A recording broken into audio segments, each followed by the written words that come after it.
If there is one thing which is as certain as night following day, it is that there will always be Bhagwans, Swami Maharajas, and moons, the charismatic healers, miracle workers, preachers, and prophets of this world.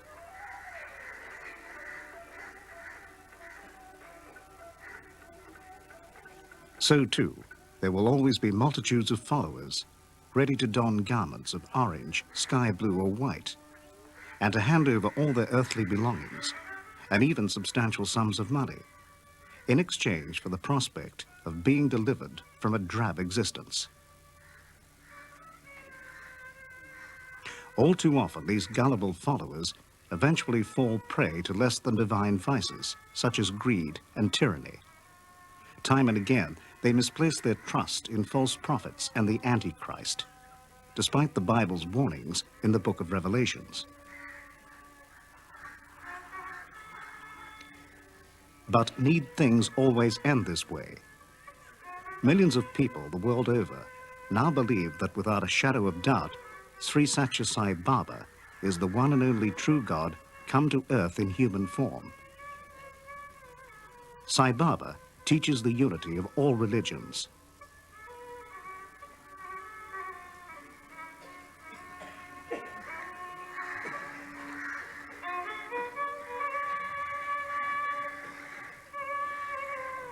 Millions of people have journeyed to southern India to visit his ashram. His temple complex is called Prasanthi Nilayam, which means home of the highest peace.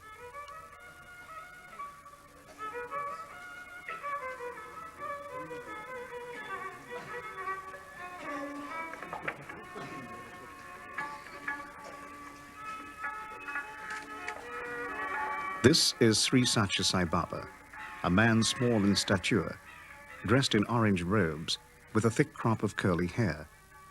For a man of 65, he looks remarkably youthful and vigorous.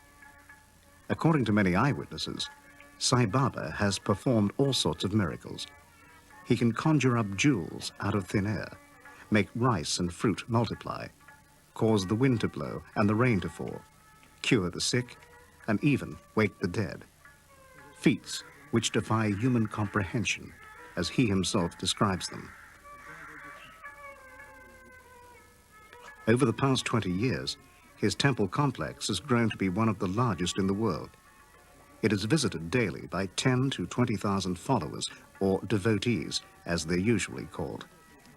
The number of visitors increases substantially on festive occasions, such as the Christmas festival, which is currently taking place. A gesture Sai Baba frequently makes is a slight upwards movement of his right hand. To his devotees, this is a sign that he is transmitting his love to them. To the devotees, this is an overwhelming, indescribable, and all-encompassing experience. It is estimated that at present, more than 50 million people the world over see in him a divine leader. Twice a day, Sai Baba emerges from his temple to perform Darshan. Darshan is a Sanskrit word which means seeing the Lord and receiving his blessing. Roughly an hour before Darshan, the space outside the temple area slowly begins to fill with people.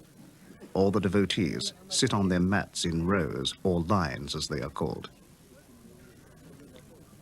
The Sevaks, or volunteers, move about, making sure that those waiting keep in their orderly lines and move forward to allow more people in. Devotees are not permitted to walk freely within the temple area.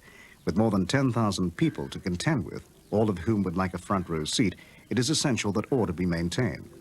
When it is nearly time for the ceremony to begin, a Sevak holds out a little bag containing numbers to the first man in each row. The number drawn from the bag indicates when that given row is permitted to go into the temple area. The people in row number 1 are all smiles. The number they have drawn will allow them to be seated right at the front during Darshan. Finally, the time comes for the ceremony to begin. Each row stands up and walks inside. Although not everyone can sit in the front row, they all try to get inside as quickly as possible in order to get as close as possible to Sai Baba.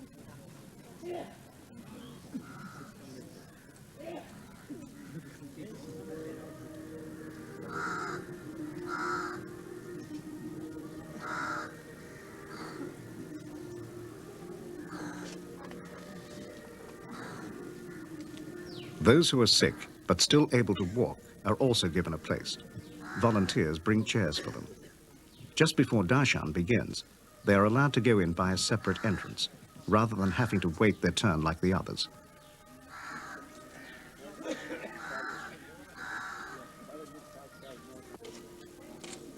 The last people to be admitted are the pupils from the neighboring schools. Although it is disrespectful to run in the temple area, they too are anxious to get as near to the front as possible. Finally, everyone is seated. And now it is just a matter of waiting and waiting until Sri Sathya Sai Baba emerges from his room in the temple for Darshan.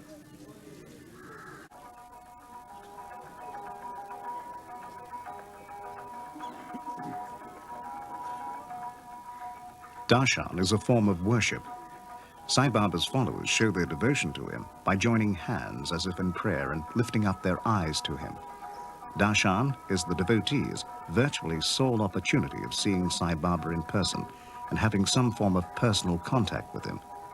During Darshan, Sai Baba walks slowly by the devotees, sometimes stopping to chat briefly or to accept letters. From time to time, he might scoop up a handful of sweets offered to him on a plate and shower them on those around him. But the most important thing he does is to accept letters from those around him.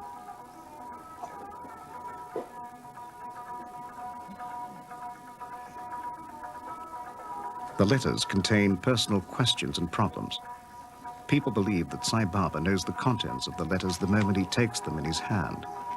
The devotees take note of the expression on Sai Baba's face as he takes hold of the letters to be some sort of answer. And sometimes, at that same moment, people feel they know the solution to their question or problem. If Baba refuses to accept a letter, this is taken to mean that the time is not yet ripe to solve the problem. Darshan usually lasts about 10 minutes, occasionally a bit longer. After visiting the ashram and seeing Sai Baba, many devotees find that their lives have been transformed. During Darshan, many devotees request such an interview with Sai Baba. An interview is a private audience inside one of the rooms in the mandir. During these interviews, Sai Baba talks to the devotees and offers them personal advice. Sometimes, only a handful of devotees are granted an interview with Baba. On other occasions, he permits entire groups to enter all at once. Sadly, we were not permitted to film during any of these interviews.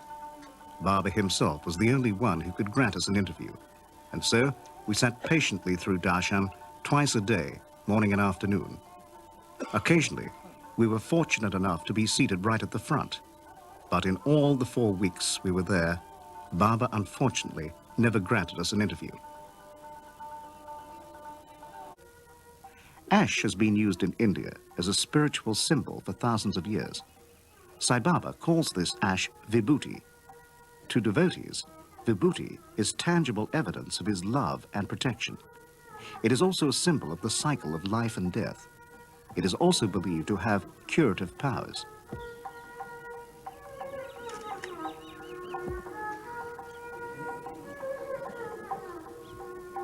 Of the many miracles which Sai Baba's devotees say he performs, the only miracle we managed to videotape daily was the phenomenon of him materializing Vibhuti out of thin air.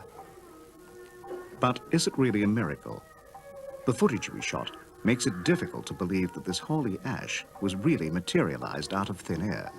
We prefer to call it not a miracle, but a ritual, similar to the rituals which form part of many religious ceremonies.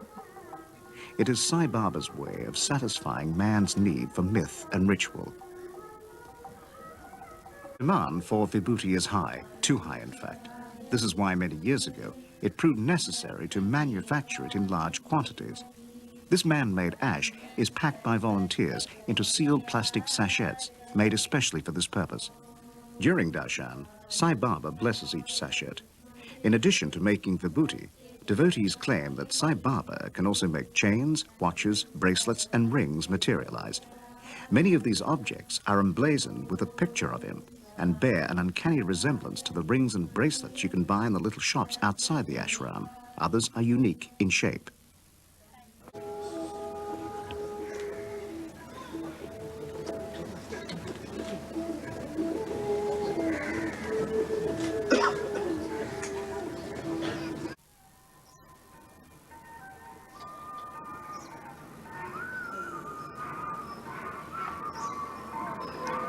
Sri Sathya Sai Baba is a phenomenon.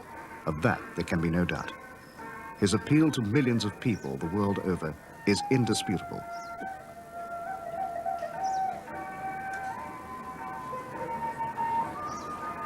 But this still leaves many unanswered questions, particularly as regards his many miracles. It's one thing to explain away one so-called miracle as simply a ritual or even an illusion, but that still doesn't explain all the other miracles.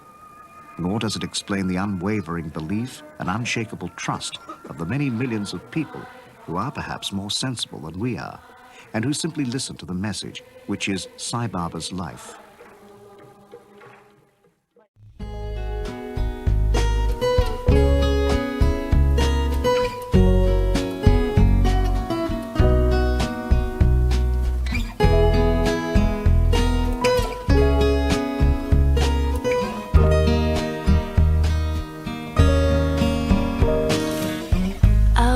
The streets of old, of what I used to know, and everything I was before. I'd hope to feel the grass, the garden of my past, but nothing grows here anymore.